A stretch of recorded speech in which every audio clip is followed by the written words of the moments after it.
Amigos, ¿qué tal? ¿Cómo les va? Un gusto saludarlos. Bienvenidos sean ustedes a este Hangout en vivo, las vías de comunicación entre todos ustedes y un servidor en Twitter. Me encuentran como @Johanan Díaz.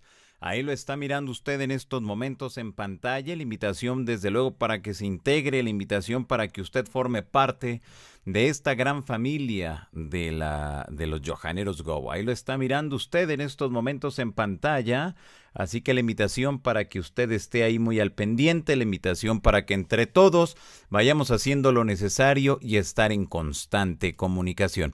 A través de Instagram también usted me puede encontrar como Johanan Díaz, ahí lo está mirando también.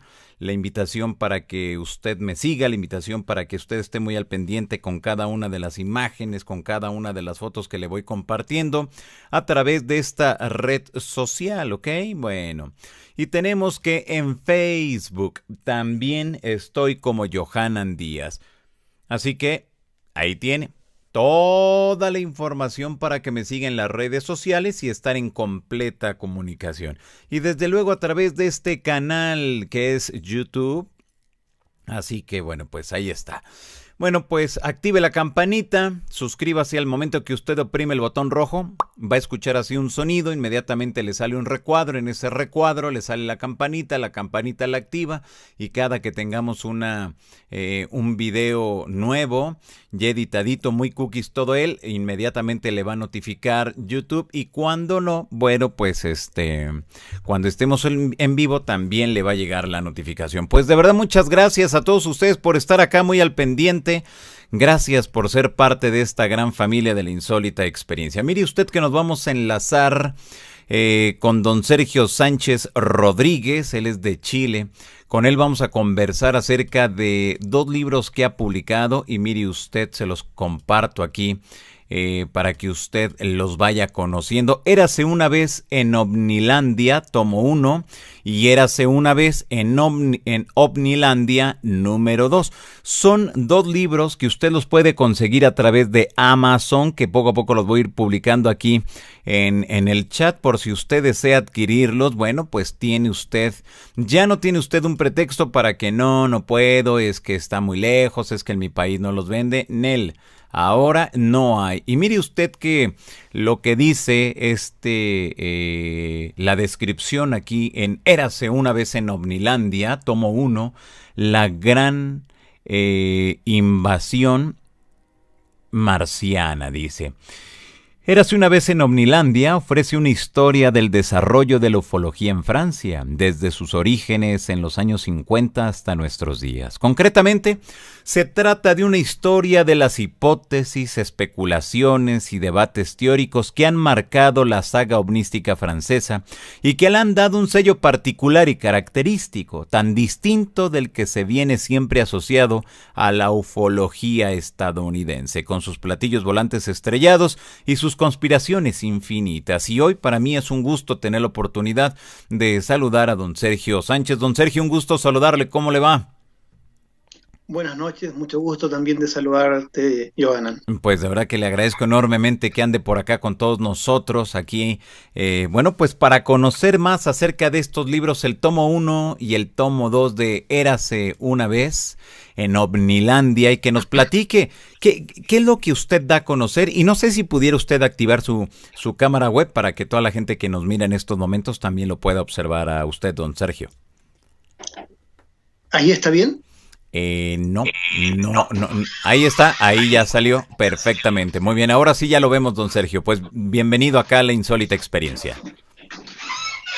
Disculpen, es primera vez que uso Skype en mi vida, así que de No, ahí mis vacilaciones sobre el tema. ok, no se preocupe, no se preocupe. Lo estamos viendo y lo estamos escuchando muy bien, así que bueno, pues, don Sergio, pues platíquenos de dónde surge esta idea de Érase una vez en Omnilandia. Bueno, la verdad es que eh, surgió de la necesidad de recapitular el pasado de la ufología, pero no tanto desde el punto de vista de los casos, sino desde el punto de vista más bien de las teorías, de las hipótesis, de las especulaciones y sobre todo centrándome en la ufología francesa, porque es la que, de las ufologías internacionales, quizá la que mejor conozco, pero también porque en ella el debate intelectual alcanzó un alto grado de refinamiento y porque la ufología francesa además me permitía hablar de una serie de cosas en las cuales los ovnis sirven también de excusa para referirse a determinados temas. Así es que estaba todo listo para la tormenta perfecta en Claro. cuanto a escritura. Estuve mucho tiempo sin escribir nada sobre el tema ovni y de repente surgió el impulso y un libro que yo me había propuesto inicialmente escribir solo en 2 volúmenes. La verdad es que hoy día ya van 2 publicados y tengo la firme intención de dejarlo en 4. Miren nada Ese es más el que plan. interesante. Claro, no, pues muy bien. Ahora, todo va a estar enfocado y como leo en la descripción o leemos en la descripción de este libro, que usted inicia y da un seguimiento muy puntual a todo lo de la omnilogía allá en Francia. Y que es muy distinta a lo de los Estados Unidos. ¿Cómo que es muy distinta o en qué es distinta? Claro, eh, si bien en Estados Unidos, por ejemplo, surgió la corriente paraufológica o se desarrolló primero allí, tanto porque Jacques Vallée con su libro Pasaporte Magonia residía en Estados Unidos al momento de publicarlo, o John Keel en 1970 con el libro Operación Caballo de Troya y todo lo que vino después, los 70 en Estados Unidos. Lo cierto es que en la ufología estadounidense el primado de la hipótesis extraterrestre es prácticamente irresistible. Proceso que se agudiza en los 80, cuando se produce lo que yo llamaría, y no quiero ser en modo alguno peyorativo, pero lo que yo llamaría la fiebre roswelliana. Desde la publicación en el año 80 del libro de William Moore y Charles Berlitz, que en cierto modo, por decirlo así, se redescubre Roswell. Entonces comienza una verdadera saga interminable, un laberinto muy difícil de seguir, muy centrado en la hipótesis extraterrestre en su versión más simple, la que se ha llamado de tuercas y tornillos, muy centrado también en el laberinto de las conspiraciones. Y lo cierto es que yo tengo un cierto desafecto por ese tipo de ufología. En cambio, en el debate ufológico francés, el asunto siguió cauces distintos. Por una parte, la hipótesis extraterrestre, si bien existen también en sus variantes más fisicalistas, a la estadounidense en Francia, también existe, por supuesto, es inherente al tema ovni. Y en la ufología francesa se dio un fenómeno muy particular que yo llamé en el tomo 1 la singularidad francesa, que es el desarrollo de una hipótesis extraterrestre, pero de un nuevo cuño que dialoga con la ufología parafísica y hasta incorpora elementos de lo que podemos denominar paraufología. Los incorpora claramente. Eh, Al punto que en algunas de sus versiones, como en el caso de las ideas de Pierre Guérin, que abordo más o menos extensamente en el tomo 1, resultan estas ideas, en cierto modo, indistinguibles de la paraufología, pese a que son propuestas por un valedor de la hipótesis extraterrestre.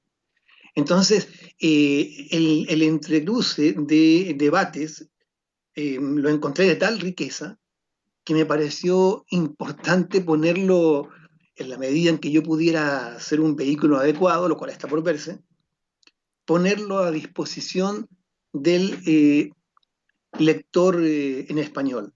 No solo por la barrera idiomática, sino que también por eh, que gran parte de este tipo de planteos, de refutaciones, de argumentos y contraargumentos, se dan en una literatura que ha sido en general poco accesible y poco conocida también. Así es que me puse manos a la obra con el objeto de, en la medida de mis posibilidades, dar cuenta de la sutileza del debate. Mostrar, por ejemplo, eh, la confrontación entre los partidarios más, entre comillas, cientificistas de la existencia de los ovnis y aquellos que vinculan el tema con la parapsicología. Ni hablar del surgimiento de la hipótesis psicosocial con sus diversas manifestaciones y el debate que surgió al interior de la propia hipótesis psicosocial. Eh, por ejemplo, en torno al concepto de mito, ¿okay? Cuando hablamos de mito ovni, Claro, sí. no necesariamente estamos hablando de una fantasía o una irrealidad. El concepto de mito, sobre todo al calor de este debate, es mucho más complejo. Claro, tenemos entonces que es analizar, es el estudiar la casuística, pero en muchas de las ocasiones se dice por diversas personas que están también dentro de todo este aspecto, don Sergio, que ya debemos de dejar atrás la casuística, que ahora nos tenemos que abocar por el lado de las teorías y de corroborar cada una de esas hipótesis o teorías que han surgido. ¿Usted está de acuerdo con ello? Porque pareciera que si no tenemos casos, pues cómo vamos a saber cómo está interactuando un fenómeno con la sociedad, cómo está interactuando a la actualidad un fenómeno o cómo este fenómeno ha interactuado en décadas pasadas. Creo que, digo, no sé cuál sea su punto de vista en este punto, ¿no? Yo creo que yo tengo un concepto bastante amplio de lo que es Sí, la actividad ufológica. Y agradezco mucho esa pregunta porque me permite hablar de algo que creo que es necesario subrayar. Yo no creo mucho en esas distinciones que se hacen de, por ejemplo, ufología de salón o gabinete y ufología de campo o investigación de campo.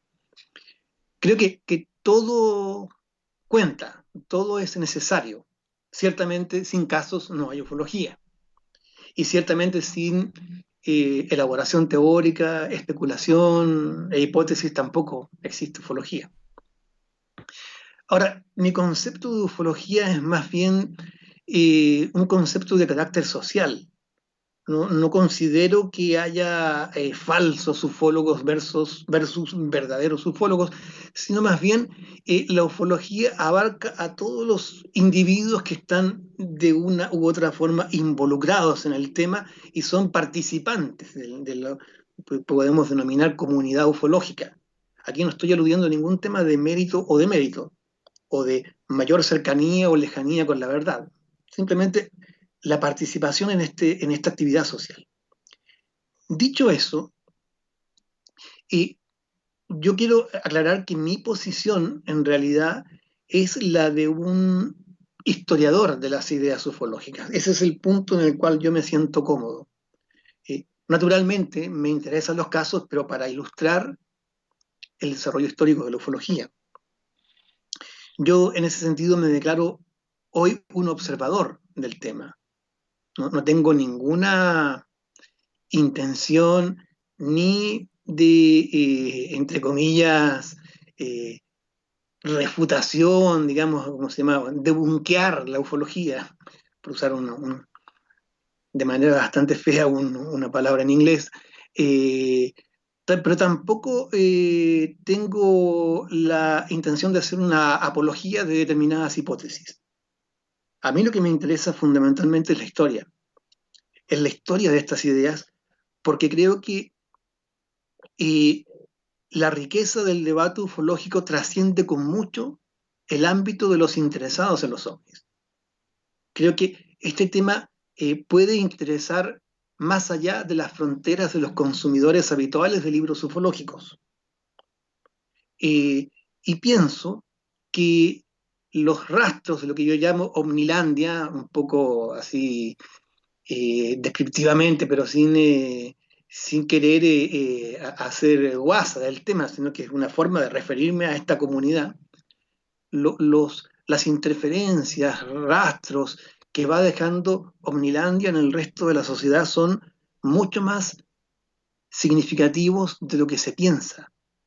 Es decir, la ufología ha influido en las creencias contemporáneas en general, más de lo que comúnmente se cree.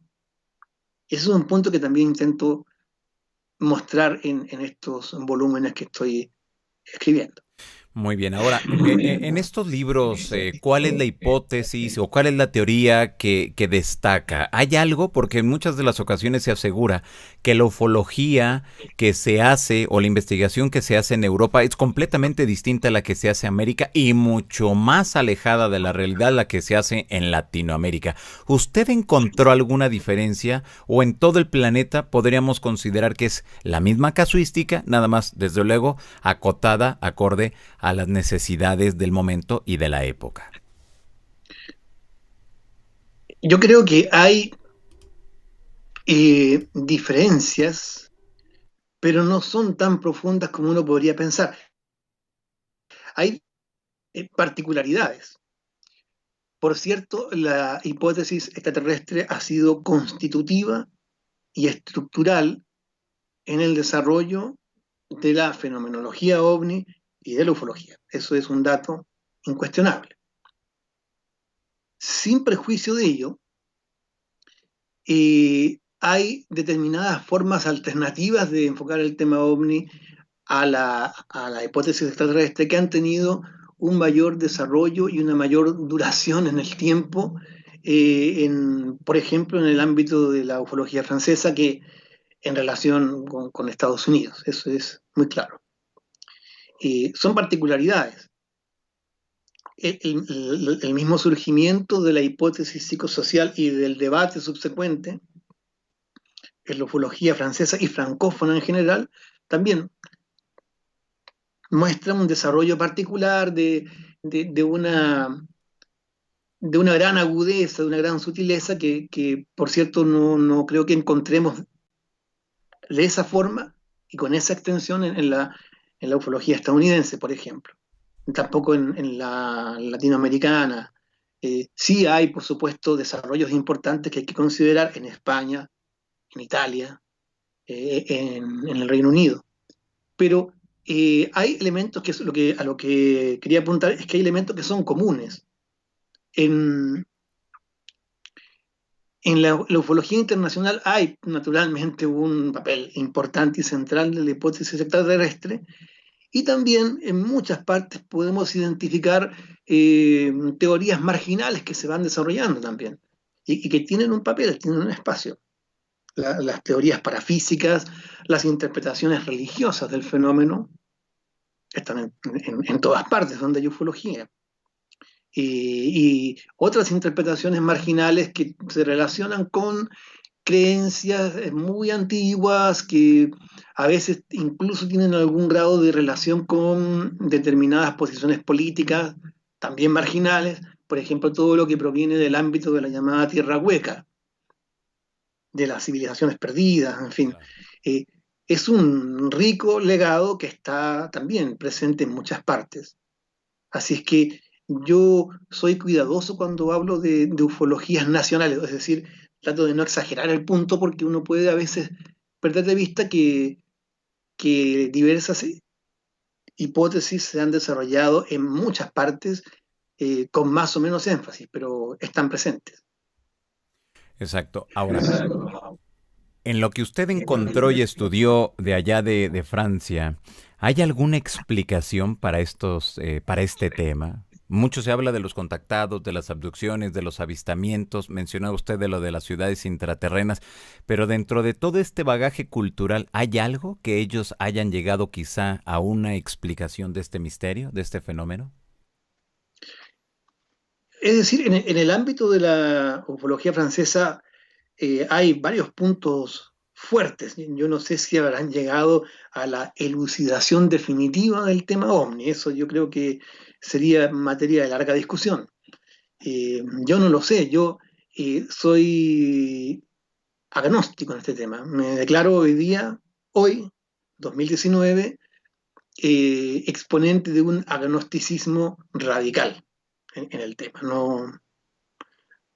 Ahora bien, creo que lo que sí se ha aportado de manera importante al debate son algunas hipótesis particulares que aterrizan una determinada perspectiva. Por ejemplo, en el caso de la hipótesis psicosocial, que por cierto nos remite a la idea de un mito culturalmente, internacionalmente extendido, de testigos que ven cosas ambiguas y que las traducen de acuerdo a una mitología preexistente.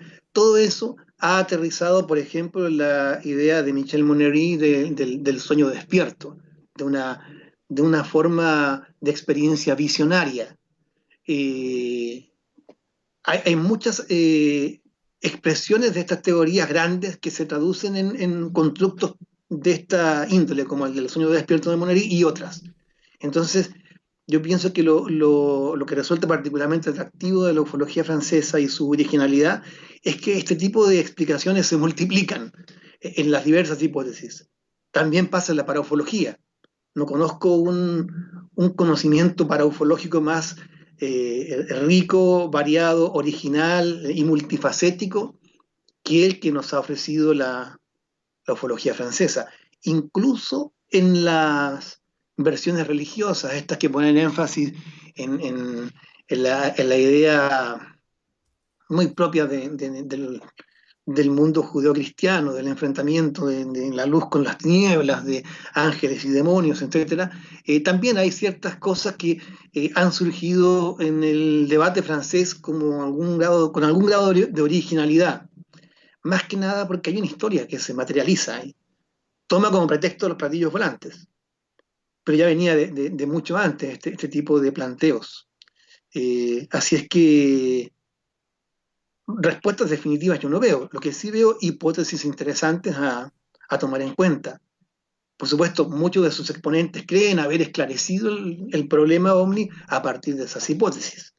Monery estaba firmemente convencido de haber llegado a la solución última del problema, y es por eso que se desentiende después de que publica su segundo libro, El naufragio de los extraterrestres, en 1979, Monery prácticamente se desentiende del tema ufológico, participa socialmente, naturalmente está metido, él es un ufólogo y nadie deja de ser ufólogo de la noche para la mañana, pero él cree haber arribado a la respuesta. Y así también pasa con diversos exponentes de las corrientes ufológicas en Francia. Así que en ese sentido, yo creo que convicciones fuertes hay. Otra cosa es que el observador, el analista y el lector crean que efectivamente esas respuestas son definitivas. Así es. Tenemos también entonces que dentro de este aspecto hay diversa casuística y casuística muy rica, muy importante. ¿Usted encontró algún caso que sea realmente importante para la gente que vivimos acá en América? ¿Hay similitudes en esa casuística o es, nuevamente vuelvo al punto, es completamente distinta y única? Bueno, hay casos que son muy famosos y también aprovecho de plantear un tema que fue muy discutido en su momento. Y en algún instante, por supuesto, con carácter muy general, se decía que las manifestaciones eran diversas, en los casos sobre todo de encuentros cercanos, si estos se producían en Estados Unidos, en Francia o en Sudamérica.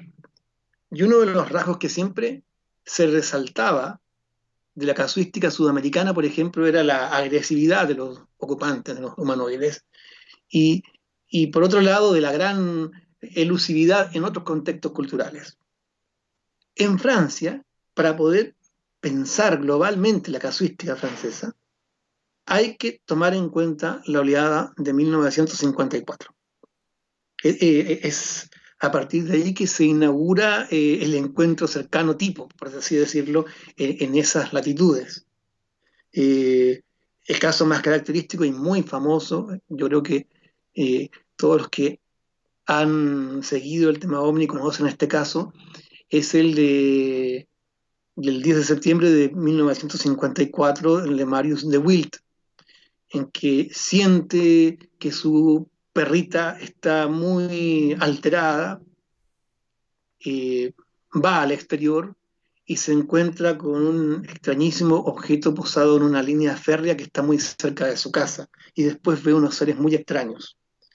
Eh, esa idea del testigo desprevenido que siente un alboroto fuera y que sale a investigar es esa pauta es bastante seguida en la casuística en Francia.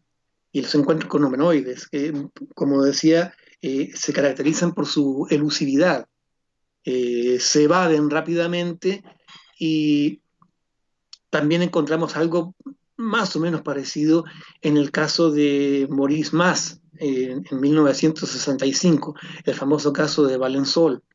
Entonces, el caso Cusack en 1967, en que unos niños campesinos en, digamos, a la intemperie, en el contexto rural, ven un extraño objeto esférico posado y unos pequeños diablillos negros, enanos, ocupantes que están realizando extrañas maniobras, uno de ellos una maniobra bastante acrobática para entrar al objeto. En fin, son casos que devinieron clásicos en la ufología francesa. Ahora, mi interés cuando presento estos casos, más que los casos en sí, porque yo digo, como yo no soy un experto en la casuística, a mí lo que me interesa son las teorías y los debates. Entonces, lo que a mí me ha interesado resaltar es cómo estos casos impactaron en las ideas ufológicas. Como por ejemplo el caso Cusack permitió entender que había una determinada forma de relato en los encuentros ufológicos que se iba imponiendo. Como a su vez algunos partidarios de la línea psicosocial consideraron que todavía el caso Cusack estaba abierto a las explicaciones. En fin, esa es mi relación con los casos. Por supuesto, tratar de evocar un poco la sensación de asombro de los testigos, ese aspecto maravilloso que tiene maravilloso en el sentido de férico, ¿no? El contacto con lo imaginario en sentido amplio. Intento mostrarlo, pero sobre todo me interesa ver cómo esos casos impactan en las teorías, en los debates. Claro. Ahora, también hay que recordar que dentro de la casuística, allá en Francia, apareció un personaje muy importante, Aimé Michel, con las famosas ortotenias, que eran unas líneas que había trazado precisamente para ver por qué lugares se transportaban de un lugar a otro estos objetos voladores no identificados. Y se hizo muy popular y que incluso hubo diversos esfuerzos a nivel mundial para replicar ese mismo trabajo de don Aimé Michel. En este caso, vuelvo al punto también que me gustaría que nos aclarara. ¿En América se hizo algo así? ¿Usted tiene conocimiento? Y con Aimé Michel, ¿en qué terminó todo? Porque en su momento sí fue muy famoso, pero de repente como que entró en desuso, simplemente ya nadie volteó a ver lo que había hecho don Aimé Michel. Sí, bueno, el caso de Michel y la ortotenia, que no significa que los ovnis se desplazaran en línea recta, sino que se podía encontrar patrones que indicaban desplazamientos según un plan inteligente una vez que se volcaban al mapa. Entonces, por cierto que la confirmación de la ortotenia se convertía en una especie de hilo de Ariadna para el problema ovni, y sobre todo en la confirmación, en caso de que existiese como tal, la confirmación de que el fenómeno ovni obedecía a una inteligencia, a un plan rector, de que las apariciones ovni eran parte de un proceso inteligentemente guiado. Ahora bien, estas ortotenias comenzaron a ser replicadas, como usted señalaba, en muchas partes. Antonio Rivera lo hace con la oleada española que se desentierra a propósito de informaciones de prensa de 1950. Christian Fox en Argentina también tras ortotenias. Olavo Fontes en Brasil, en Chile, mi país, un pionero de la ufología chilena como Pablo Petrovich también acomete la tarea de trazar ortotenias. Ahora, ¿qué ocurre? Que en realidad las ortotenias nunca pudieron ser confirmadas como la prueba indubitable del plan inteligente que aludía en un comienzo. Nunca pudieron realmente confirmarse y nunca obtuvieron un espaldarazo definitivo por parte del estamento más reconocido de la ufología clásica. Jacques Vallée estudia las ortotenias y si bien no es tan categórico, él piensa que en gran medida estas alineaciones pueden explicarse por el azar. Así es que yo, como muestro en el tomo 1 de mi libro, La Gran Invasión Marciana, no enfatizo tanto el tema de la ortotenía porque creo que la gran aportación de Michel más bien va por el lado del análisis del fenómeno ovni como manifestación de una exointeligencia que nos supera, que nos sobrepasa y con la cual difícilmente podemos acceder a una explicación que nos parezca razonable. Entonces, yo rescato mucho más al Michel teórico, al pensador, incluso al filósofo, en sentido amplio, más allá de los ovnis, que al, al investigador que propone la ortotenia.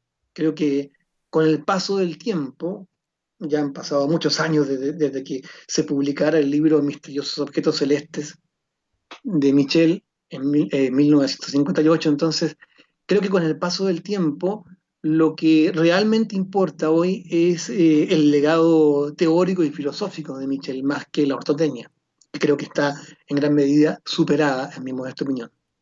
Claro, muy bien. Vemos que el tomo número 1, Érase una vez en Omnilandia, es La Gran Invasión Marciana. ¿Por qué la Gran Invasión Marciana? Claro, yo intento en alguna medida hacer, en la medida en que puedo, también algunos guiños o juegos de palabras con títulos de algunos libros muy conocidos. Por ejemplo, el tomo 1, La Gran Invasión Marciana, alude así subrepticiamente a un famoso libro, uno de los pilares de la ufología psicosocial, que se publicó en 1979 por Bartel y Blücher en Francia, que se llamó El Gran Temor Marciano. Y fue un libro que produjo un efecto bastante desestabilizador sobre la ufología clásica, porque tenía como objetivo desmitificar y desmontar lo que era eh, la base y el pilar de la ufología francesa, la oleada de 1954. Así que hago un juego ahí, una relación con el libro El Gran Temor Marciano. Eh, También el volumen 2 cuando digo, bueno, ahí es más que evidente, cuando digo Amagonia sin pasaporte, porque estoy también citando un artículo de Jean Giraud, que es uno de los paraufólogos de los 70, y que lo publica en una revista bien particular, poco conocida, y que se transformó en el vehículo fundamental de las ideas paraufológicas en Francia, que es la llamada Revista de los Platillos Volantes. Así que hago siempre ese tipo de alusiones a algunos aspectos de la cultura ufológica.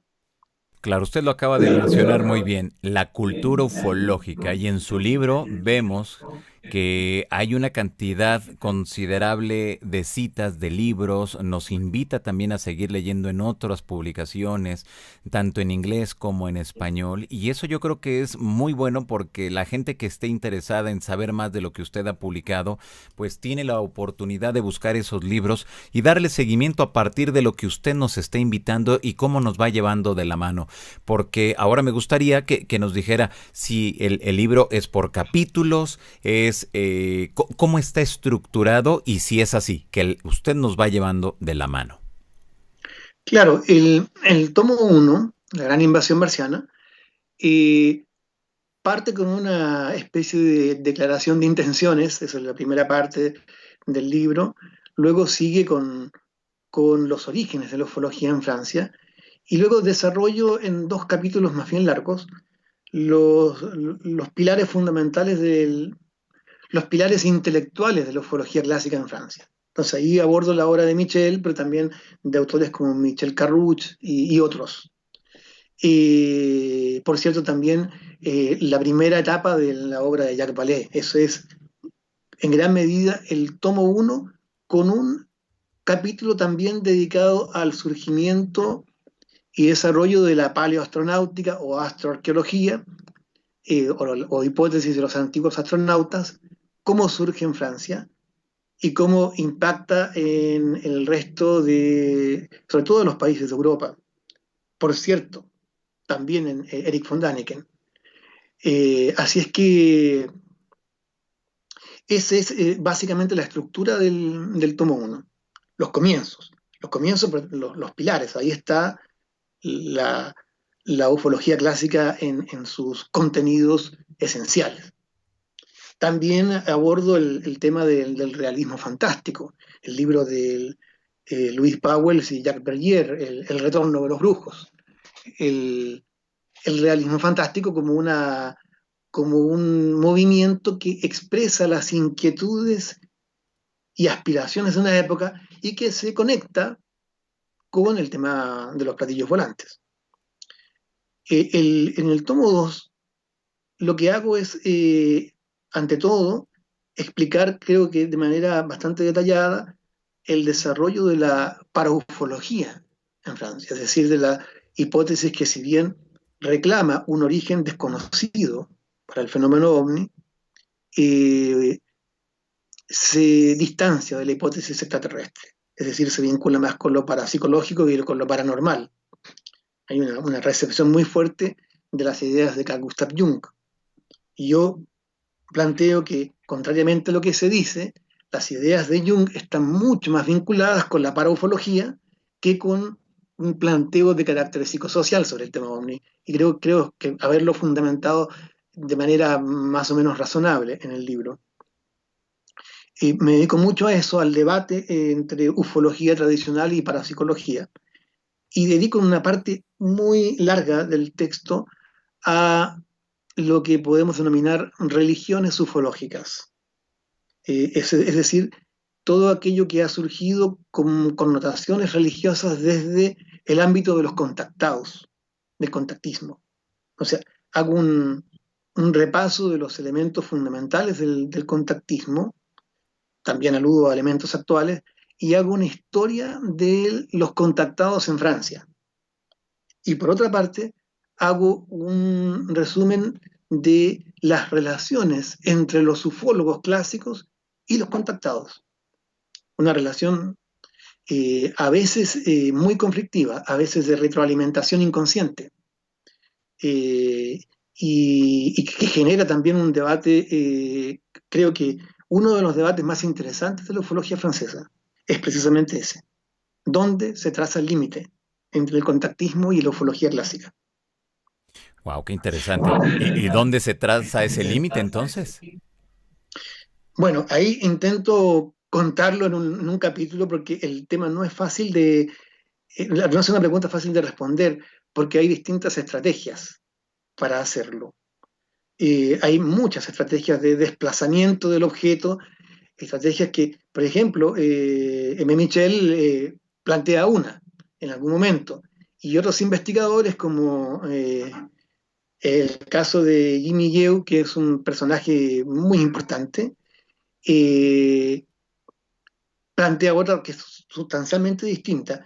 Incluso cuento un caso que es muy famoso, el caso este de Sergi Pontoise, de Frank Fontaine y compañía, tres jóvenes, bueno, ven un objeto muy extraño, es decir, perdón, desaparece Frank Fontaine, está con dos amigos, y después los amigos vuelven al automóvil y Fontaine ha desaparecido, y la noticia se hace bombástica en Francia, en los medios, y se transforma en un caso de secuestro con así poco menos que el estilo del caso Travis Walton. Ahora, si bien existe un consenso en que hubo fraude, la cuestión es mucho más complicada de lo que parece, no tanto porque yo esté diciendo de que hay una historia no contada desde el punto de vista de un fenómeno desconocido. Es más complicada porque después aparece un nuevo elemento, que es el elemento contactista. Porque uno de los tres amigos del caso de Sergi Pontoise, que es Prevost, dice haber recibido comunicaciones de un extraterrestre en particular. Eso es bien interesante, porque cambia completamente el foco y obliga a los ufólogos que siguen esta saga realmente a empezar a administrar la diferencia. Intervienen personas que están vinculadas a grupos geos, interviene el GEPAN recientemente fundado. Recordemos que el GEPAN, cuyo primer director fue Claude Poer, se funda en 1977 y en ese momento es la única entidad ufológica oficial que hay en el mundo. 1977. Y el caso de Sergi Pontoise ocurre a fines de 1979. Entonces, es bien interesante cómo intervienen los ufólogos, la policía y los ufólogos de las distintas corrientes. La verdad es que no es un tema para nada sencillo y a mí me gusta de todas formas contarlo de una manera que resulte, que tenga algún grado de misterio y de picante, como se dice, para hacerlo más ameno. Claro, exactamente. Pues ahí está. El número 3 y el número 4, ¿ya se tiene la fecha cuando vayan a salir a la luz pública? Mi propósito es un propósito que es imperturbable, ¿eh? Pero uno puede pensar muchas cosas y no sabe qué le va a deparar el destino, pero es seguir la tónica, terminarlo a fin de año, a fin de 2019, el tomo 3 y terminar el tomo 4 a fines de 2020. Esa es mi idea. Espero poder cumplirla. Hasta ahora estoy trabajando bastante duro con el tomo 3 y espero, creo que voy a poder cumplir el plazo que yo mismo me impuse. Ok, perfecto, muy bien. Ahí nos puede adelantar de qué va a hablar en cada uno de ellos, cuál va a ser el enfoque. Claro, en el tomo 3 intento hacer una historia en paralelo de dos cosas así distintas, pero con muchos puntos de conexión. Por una parte, me preocupa el problema de la relación entre naturaleza y cultura al interior de las ideas ufológicas. Y ese problema se manifiesta en el tema de la relación entre platillos volantes y ciencia ficción.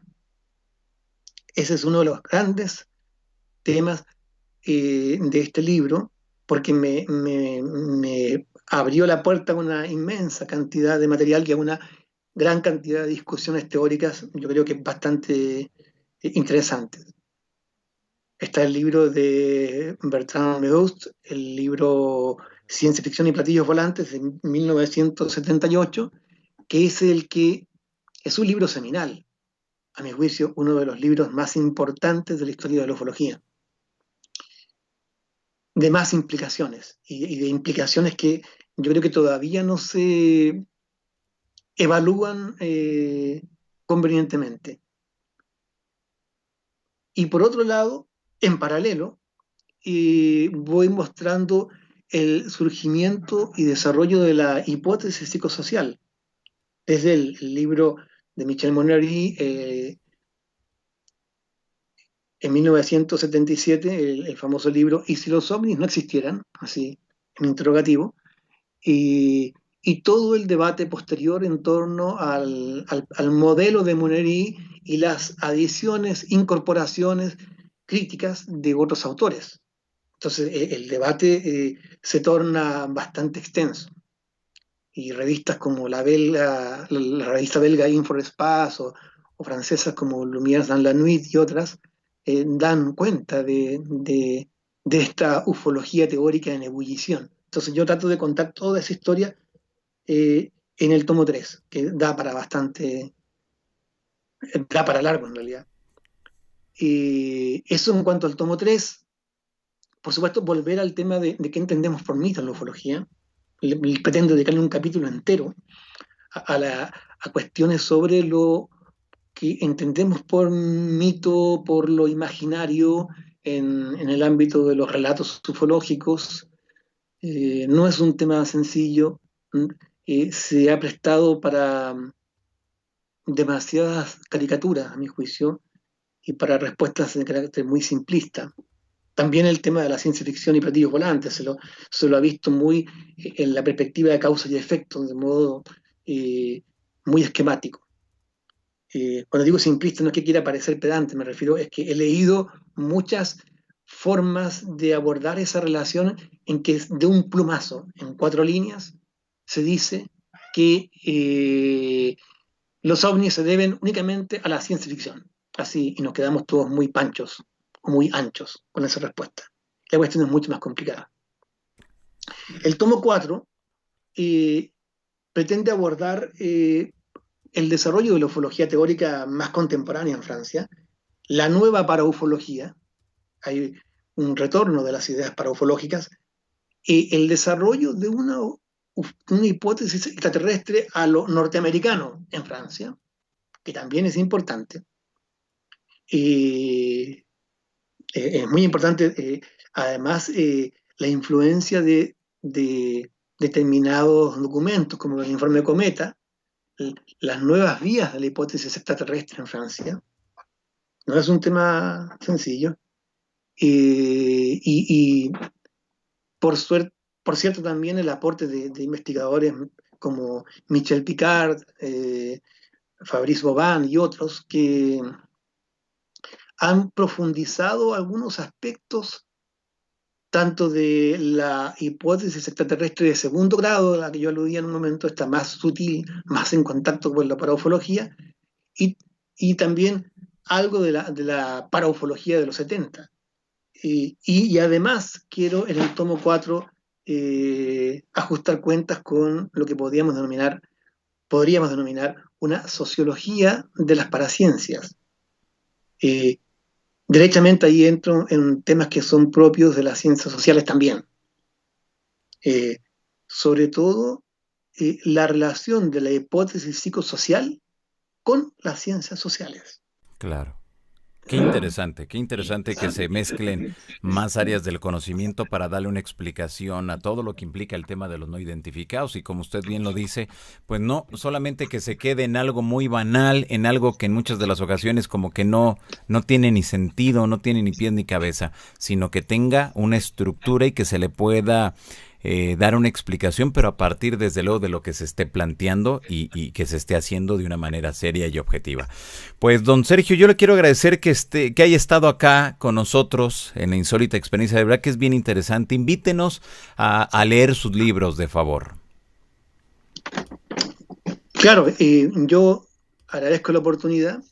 Ahora estoy siendo acosado por un felino, pero el punto es que yo lo que podría decir como invitación a la lectura es que creo que estos 2 volúmenes abordan el tema ovni desde una perspectiva que es, no diré que es inédita, no me voy a atribuir exclusividad, pero que en general es poco visitada en la literatura a que son aficionados los eh, seguidores del tema ovni, porque yo por una parte ni aparezco en un plan refutador, ni tampoco me interesa estimular la creencia per se, en modo alguno.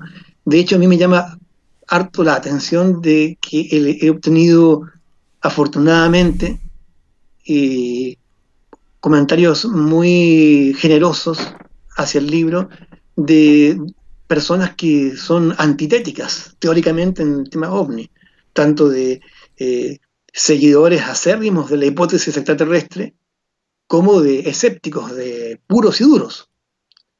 Me llama la atención, el libro les ha gustado igual, y les ha gustado igual porque no es un libro partidario, Es un libro de historia de las ideas y por consiguiente toca muchas fibras de todos aquellos que nos hemos sentido estimulados por este tema, en cualquier posición teórica en que nos encontremos hoy día.